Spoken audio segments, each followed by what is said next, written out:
হযরত নূহ আলাইহিস সালামের জামানায় পয়গম্বর নূহ আলাইহিস সালামের কাছে একজন মহিলা আসলো।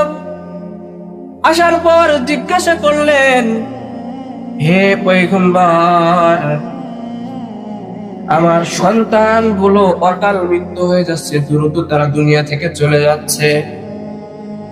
হে আল্লাহ তাআলার পয়গম্বর, আমার সন্তানদের জন্য একটু দোয়া করে দিন, তারা যেন দীর্ঘ হায়াত পায়। মহিলা কি বলল? যে আমার সন্তানদের অকাল মৃত্যু হয়ে যাচ্ছে। অকাল মৃত্যু মানে কি? তারা দ্রুত মৃত্যুবরণ করছে। তো আমার সন্তানদের জন্য একটু দোয়া করে দেন, তারা যেন দীর্ঘ হায়াত পায়।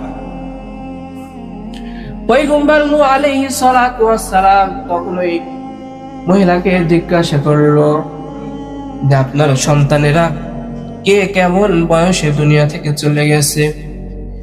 মহিলা তখন বলল, হে আল্লাহর পয়গম্বর, আমার একজন সন্তান 400 বছরে মৃত্যুবরণ করেছে, আর একজন সন্তান 350 বছরে মৃত্যুবরণ করেছে, আর একজন সন্তান 200 বছরে মৃত্যুবরণ করেছে।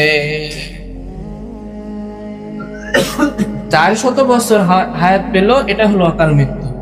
350 বছর হায়াত পেল, এটাও অকাল মৃত্যু। 200 বছর হায়াত পেল, এটাও অকাল মৃত্যু। হযরত নূহ আলাইহিস সালাতু ওয়াস সালাম মুস্কি হাসি বললেন, হে মহিলা, এত শত বছর হায়াত পাওয়ার পরেও তুমি বলছো যে তোমার সন্তানদের অকাল মৃত্যু হয়েছে, অথচ একটা সময় এমন একজন পয়গম্বর দুনিয়ার মধ্যে আসবেন, যেই পয়গম্বরের উম্মতের হায়াত হবে 60 থেকে 70 বছর। কত বছর? 60 থেকে 70 বছর।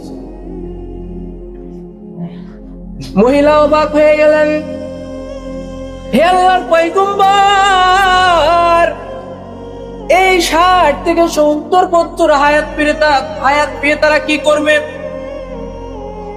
এত অল্প হায়াতের মধ্যে তারা ব্যবসা বাণিজ্য করবে, নাকি তারা বিবাহ করবে, নাকি তারা ইবাদত করবে? হে আল্লাহর পয়গম্বর, এত অল্প সময়ের মধ্যে তারা যে আসবে, তারা কি করবে আমাকে একটু বলুন।